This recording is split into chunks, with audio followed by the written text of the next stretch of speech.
মারো সালা জবনদের, মারো সালা কাফেরদের। আবার হিন্দু মুসলমানই কাণ্ড বাঁধিয়া গিয়াছে। প্রথমে কথা কাটাকাটি, তারপর মাথা ফাটাফাটি আরম্ভ হইয়া গেল। আল্লাহর এবং মা কালীর প্রেস্টিজ রক্ষার জন্য যাহারা এতক্ষণ মাতাল হইয়া চিৎকার করিতেছিল, তাহারাই যখন মার খাইয়া পড়িয়া যাইতে লাগিল, দেখিলাম তখন আর তাহারা আল্লাহ মিয়া বা কালী ঠাকুরানীর নাম লইতেছে না। হিন্দু মুসলমান পাশাপাশি পড়িয়া থাকিয়া এক ভাষায় আর্তনাদ করিতেছে, বাবা গো, মা গো। মাতৃ পরিত্যক্ত দুটি বিভিন্ন ধর্মের শিশু যেমন করিয়া এক স্বরে কাঁদিয়া তাহাদের মাকে ডাকে, দেখিলাম হত আহতদের ক্রন্দনে মসজিদ টলিল না, মন্দিরের পাষাণ দেবতা সাড়া দিল না, শুধু নির্বোধ মানুষের রক্তে তাহাদের বেদী চিরকলঙ্কিত হইয়া রহিল। মন্দির মসজিদের ললাটে লেখা এই রক্ত কলঙ্ক রেখাকে মুছিয়া ফেলিবে বীর। ভবিষ্যৎ তাহার জন্য প্রস্তুত হইতেছে। সেই রুদ্র আসিতেছেন, যিনি ধর্ম মাতালদের আড্ডা ওই মন্দির মসজিদ গির্জা ভাঙিয়া সকল মানুষকে এক আকাশের গম্বুজ তলে লইয়া আসিবেন। জানি স্রষ্টার আপনি মোড়ল, প্রাইভেট সেক্রেটারিরা হ্যাট খুলিয়া টুপি তুলিয়া টিকি নাচাইয়া আমায় তাড়না করিবে, তবু ইহাদের পতন হইবে। ইহারা ধর্ম মাতাল, ইহারা সত্যের আলো পান করে নাই, শাস্ত্রের অ্যালকোহল পান করিয়াছে। পুশিফুর জনসন মাতালদের বিরুদ্ধে অভিযান করিয়া বহু মার খাইয়াছেন।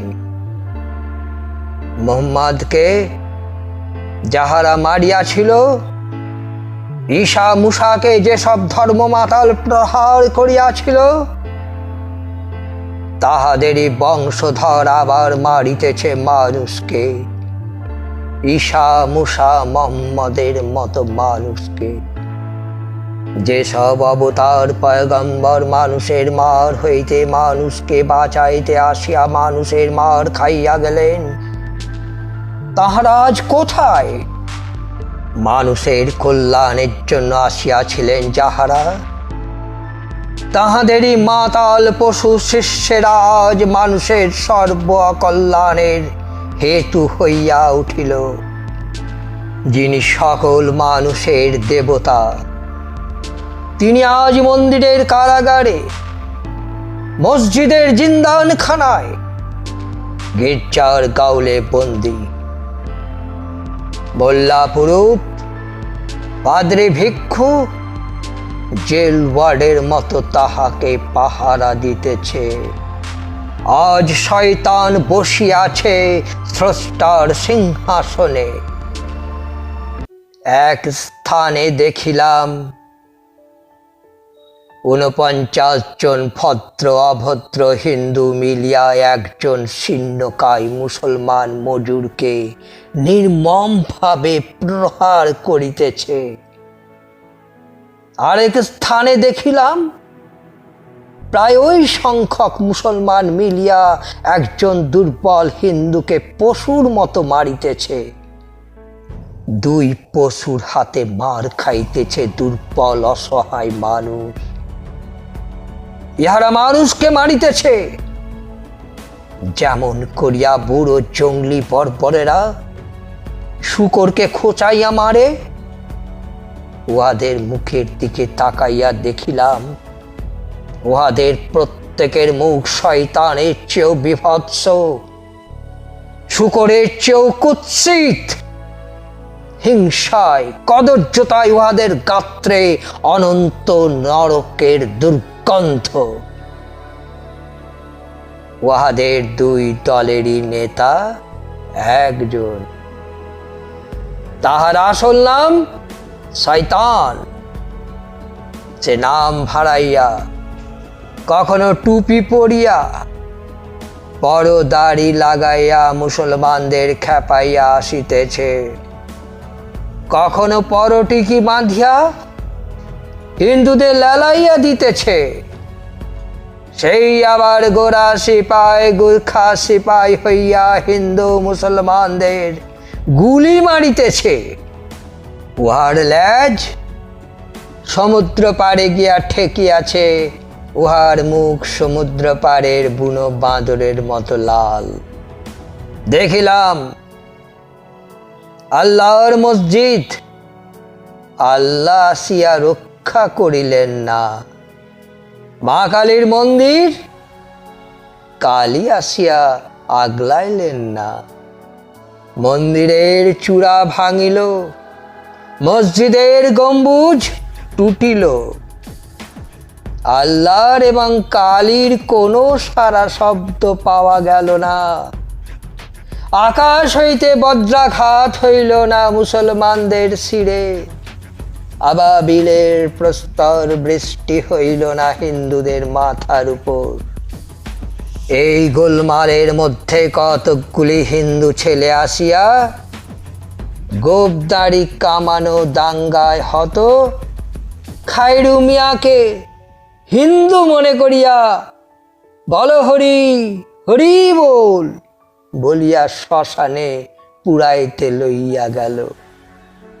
এবং কতকগুলি মুসলমান ছেলে গুলি খাইয়া হত দাড়িওয়ালা সদানন্দ বাবুকে মুসলমান ভাবিয়া লা ইলাহা ইল্লাল্লাহু পড়িতে পড়িতে কবর দিতে লইয়া গেল। মন্দির এবং মসজিদ চির খাইয়া উঠিল। মনে হইল যেন উহারা পরস্পরের দিকে চাহিয়া হাসিতেছে, মারামারি চলিতেছে। উহারই মধ্যে এক জীর্ণা শীর্ণা ভিখারিণী তাহার সদ্য প্রসূত শিশুটিকে বুকে চাপিয়া একটি পয়সা ভিক্ষা চাইতেছে। শিশুটির তখনও নাড়ি কাটা হয় নাই।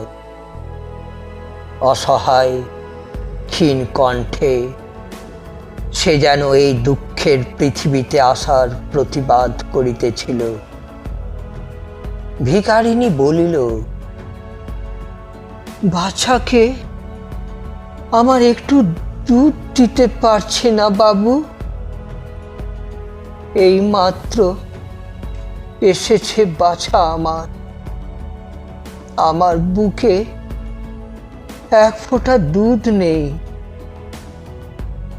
তাহার কণ্ঠে যেন বিশ্বজননী কাঁদিয়া উঠিল।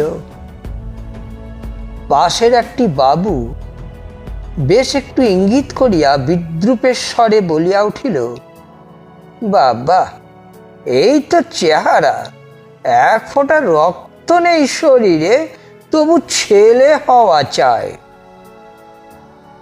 ভিখারিণী নিষ্পলক চোখে তাকাইয়া রহিল লোকটার দিকে। সে কি দৃষ্টি!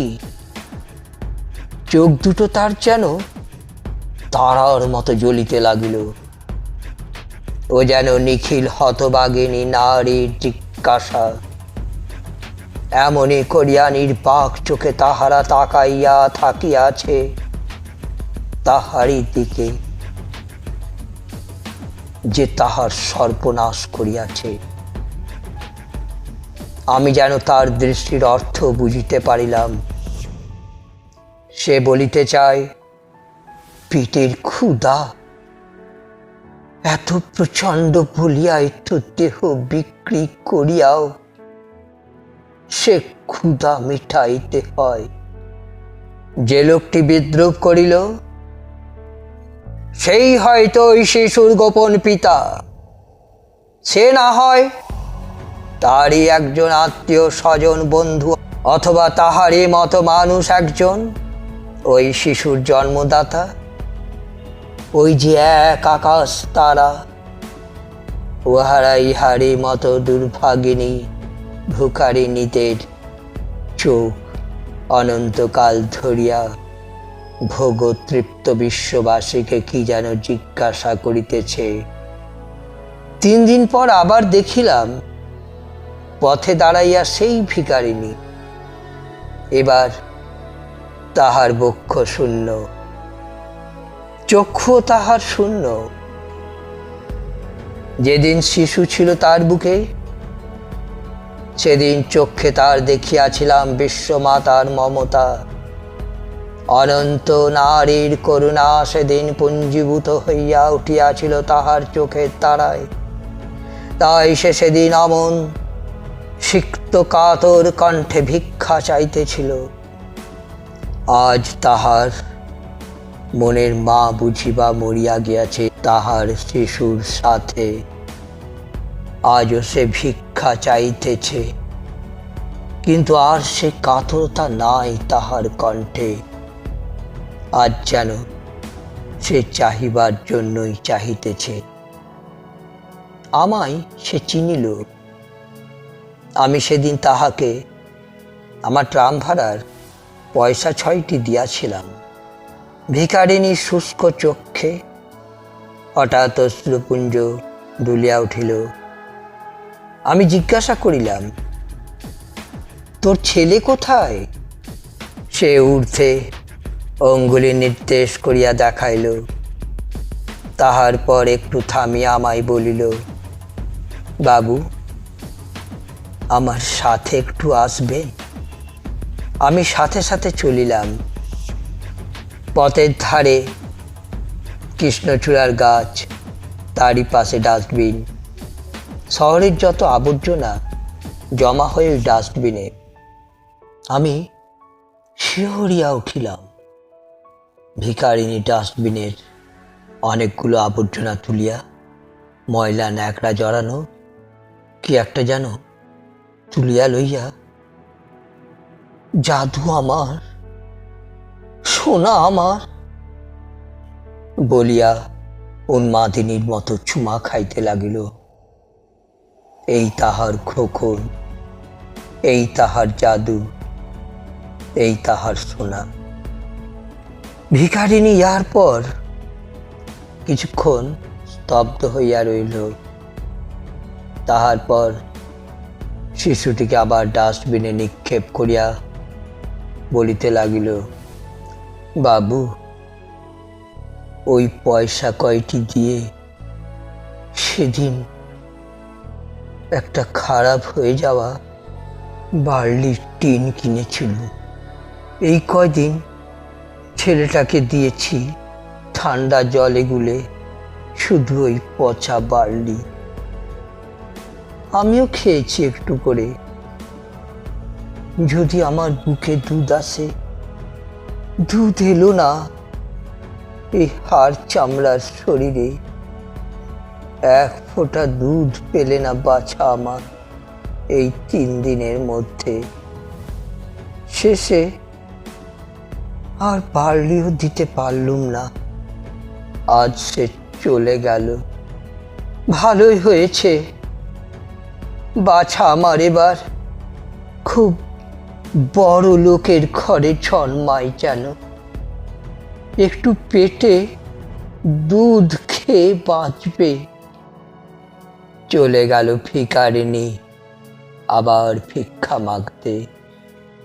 ডাস্টবিন হইতে ভিখারিনীর পুত্রকে বুকে তুলিয়া লইয়া আমি চলিলাম গোরস্থানের দিকে।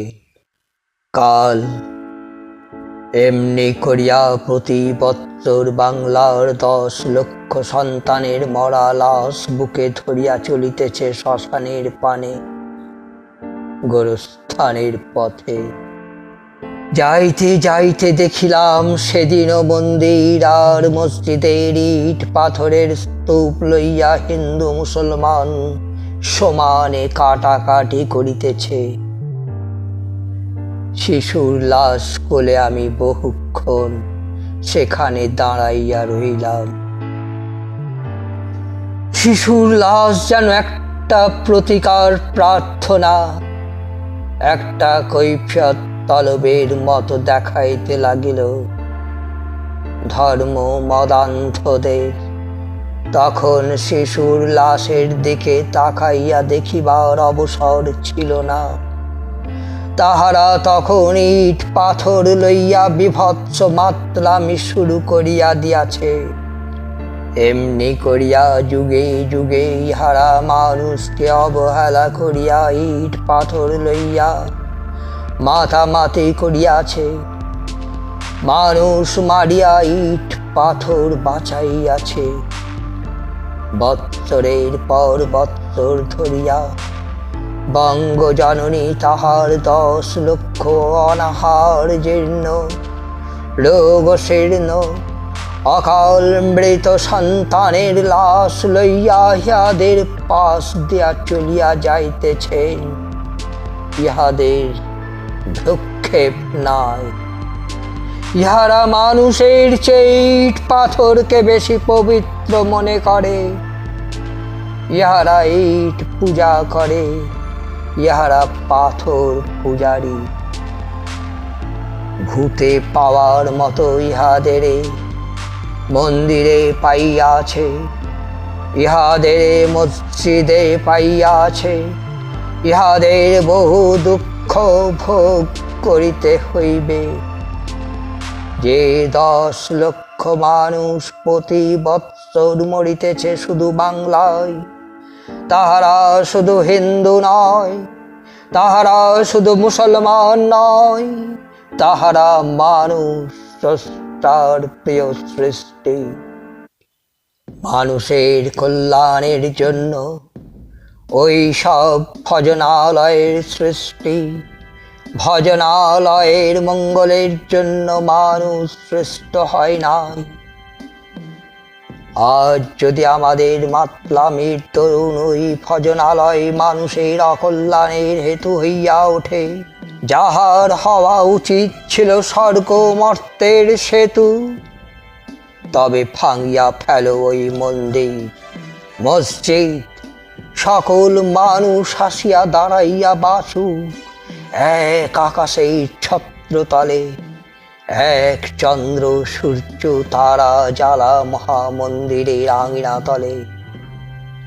মানুষ তাহার পবিত্র পায়ে তলা মাটি দিয়া তৈরি করিল ইট, রচনা করিল মন্দির মসজিদ। সেই মন্দির মসজিদের 2টো ইট খসিয়া পড়িল বলিয়া তাহার জন্য 200 মানুষের মাথা খসিয়া পড়িবে। যে কথা বলে আগে তাহারই বিচার হোক। 2টা ইটের ঋণ যদি 200 মানুষের মাথা দিয়া পরিশোধ করিতে হয়, তবে বাঙালি জাতির যেই বিপুল দেহ মন্দির হইতে 10 লক্ষ করিয়া মানুষ খসিয়া পড়িতেছে প্রতি বৎসর শোষণ দৈত্যের পেছনে, এই মহাঋণের পরিশোধ হইবে কত লক্ষ মানুষের মাথা দিয়া। মন্দির মসজিদের চূড়া আবার গড়িয়া উঠিবে এই মানুষেরই পায়ে দলা মাটি দিয়া। পবিত্র হইয়া উঠিবে এই মানুষেরই শ্রমের পবিত্রতা দিয়া।